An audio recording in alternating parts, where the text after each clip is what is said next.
est jeudi et c'est l'heure des informations sur la télévision de la famille. Au sommet de l'actualité de cette édition, au Soudan du Sud, après constat, l'ONU a déclaré une baisse sensible de la violence qui encourage déjà le retour au pays.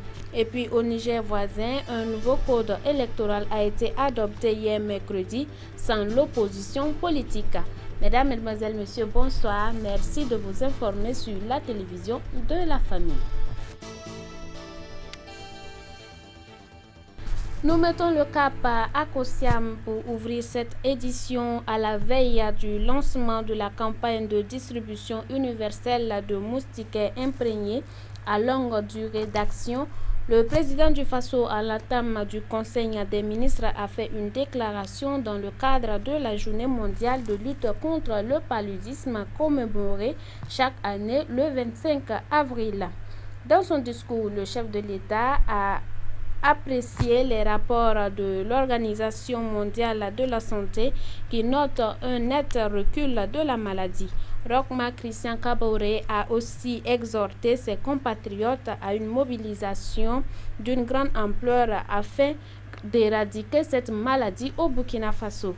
Écoutons sa déclaration au micro de Jonas Tondé et de Odette Zongena. Peuple du Burkina Faso, la commémoration en différé de la Journée mondiale de la lutte contre le paludisme et le lancement demain, 28 juin 2019, à Bobo-Dioulasso, de la campagne de distribution universelle de moustiquaires imprégnés à longue durée d'action constituent deux événements majeurs de notre agenda pour la santé du Burkinabé. Il vous souviendra que c'est sous le thème « Zéro palu, je m'engage » que la Journée mondiale de la lutte contre ce fléau a été placée cette année. Au moment où le rapport 2017 de l'OMS révèle que la lutte contre le paludisme enregistre un grand recul, avec plus de 5 millions de cas supplémentaires par rapport à 2016, nous devons tous nous mobiliser pour lutter plus énergiquement contre cette maladie. La lutte contre le paludisme nécessite un investissement continu de la part des professionnels de santé et un réel engagement politique de l'État, des communautés et du secteur privé. C'est pourquoi j'exhorte chaque Burkinabé, où qu'il soit, à une mobilisation exemplaire afin que, dans nos familles, aucun cas de paludisme ne survienne. Cet engagement qui, a priori, semble utopique est bien possible. Cela a été ailleurs et est également possible chez nous. À cet égard, la campagne de distribution universelle de moustiquaires imprégnés à longue durée d'action constitue un signal fort qui nous invite à sortir massivement sur les sites de distribution pour les obtenir. Je souhaite à tous et à toutes d'en faire un bon usage. C'est l'occasion pour moi de renouveler mes remerciements aux partenaires techniques et financiers qui demeurent toujours à nos côtés afin que nous puissions relever les défis dans tous les domaines et particulièrement dans celui de la lutte contre le paludisme. Je voudrais ici, à mon nom propre, au nom du gouvernement, vous rassurer de notre engagement à accompagner cette lutte dans un élan populaire vers son élimination complète. Pour un Burkina Faso sans paludisme, individuellement et collectivement, engageons-nous. Et nous restons toujours à Kosiam où s'est tenu le traditionnel Conseil des ministres ce jeudi 27 juin 2019 sous la présidence du chef de l'État, Rochma Christian Kaboré. Plusieurs points étaient à l'ordre du jour. Rémi Fulgence Danjunou, ministre de la Communication, porte-parole du gouvernement, est au micro de Jonas Tondé et de Odette Zongina. Nous avons donc eu un certain nombre de dossiers inscrits à l'ordre du jour. Un premier dossier inscrit au titre de la présidence du FASO, mais qui est présenté par le secrétaire général du gouvernement, c'est un projet de loi portant un régime juridique des archives au Burkina Faso. C'est une loi donc générale qui est relative aux archives et qui prend en compte un certain nombre d'innovations. La prise en compte des archives électroniques, la spécificité des archives militaires et diplomatiques, la prise en compte des données personnelles dans une meilleure protection, la notion de prestation de serment pour tous les acteurs donc professionnels des archives et l'obligation de transmission de l'intégralité des documents d'archives en cas de passation ou de service ou de charge. Donc le Conseil a adopté ce projet de loi qui va être présenté donc à l'Assemblée nationale. Au titre du ministère de l'Administration territoriale, de la décentralisation et de la cohésion sociale, nous avons adopté un projet de loi portant prorogation de l'état d'urgence au Burkina Faso.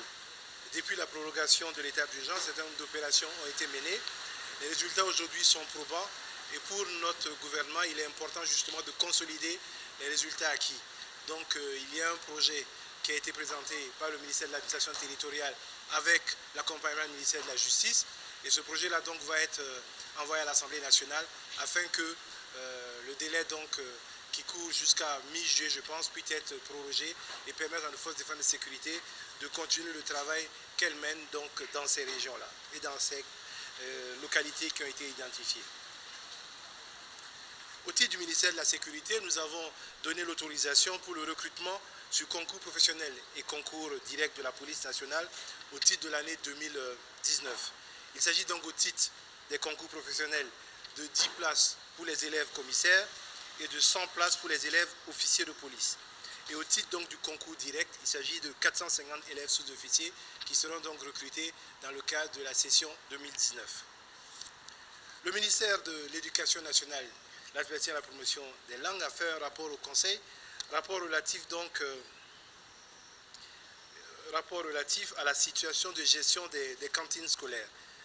Il faut savoir que c'est à peu près 18 milliards de francs CFA qui sont chaque année donc qui ont été destinés pour 2018 à des cantines scolaires. Il y a 336 communes, 336 qui étaient concernées et 302 ont également effectivement commandé ces vivres-là au bénéfice donc des cantines scolaires. Il y a donc une difficulté en ce qui concerne un certain nombre de ces communes qui n'ont pas pu se mettre à jour. À ce titre-là, donc, le Conseil a instruit les ministres en charge du dossier, à savoir l'administration territoriale, parce que vous savez que nous avons le transfert des compétences et des moyens à un certain nombre de niveaux, l'éducation nationale et le MINIFID, de prendre les dispositions pour le rapatriement des ressources qui n'ont pas pu être utilisées par ces 32 communes-là, afin donc que une partie de ces ressources-là serve à l'autorité supérieure de contrôle de l'État, la lutte contre la corruption, pour faire un audit complet de la gestion donc de cette question et que l'autre partie puisse effectivement, par le biais de mécanismes à mettre en place, alimenter effectivement les cantines de ces communes qui n'ont pas pu être dotées.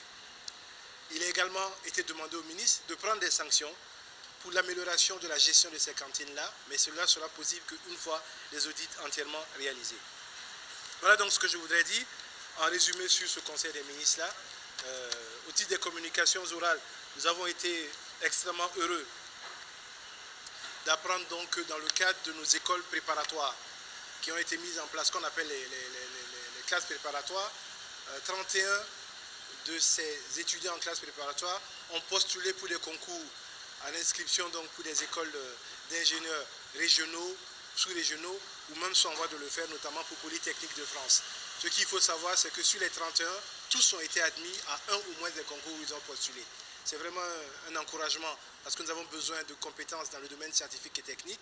Et de façon donc exceptionnelle, pour ces 31 qui ont été admis dans une de ces grandes écoles-là, le gouvernement s'engage à les accompagner pour leur formation.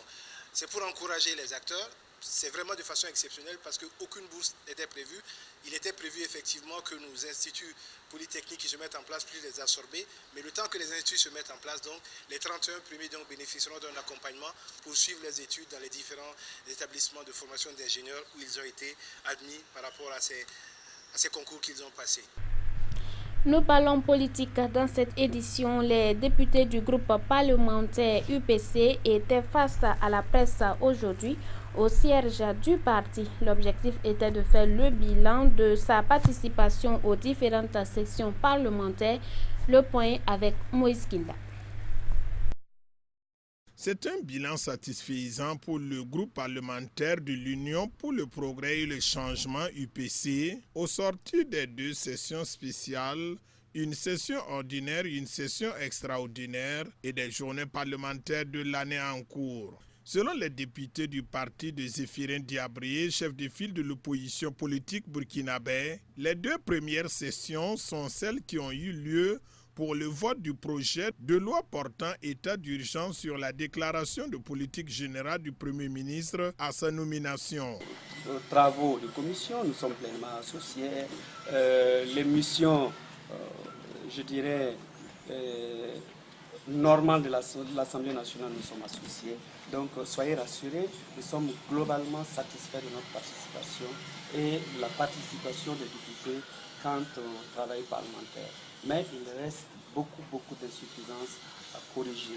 Pour ce qui est des sessions ordinaires, il est à noter qu'environ 42 projets de loi ont été adoptés. 29 portent sur les ratifications, 18 sur les accords de prêt avec un montant total de 300 milliards de francs CFA et enfin 8 projets de loi sur les dons avec une valeur de plus de 148 milliards de francs CFA. Des recommandations ont été émises à l'issue des journées parlementaires de l'UPC, notamment l'élaboration d'une politique nationale de cohésion sociale, la réforme des institutions républicaines, l'adoption d'un référentiel de développement au Burkina Faso pour une durée de 50 ans au moins et l'institution et la célébration d'une journée nationale de la cohésion sociale. Nous parlons toujours politique, mais c'est hors de chez nous à présent. Au Niger voisin, un nouveau code électoral a été adopté au Parlement sans l'opposition.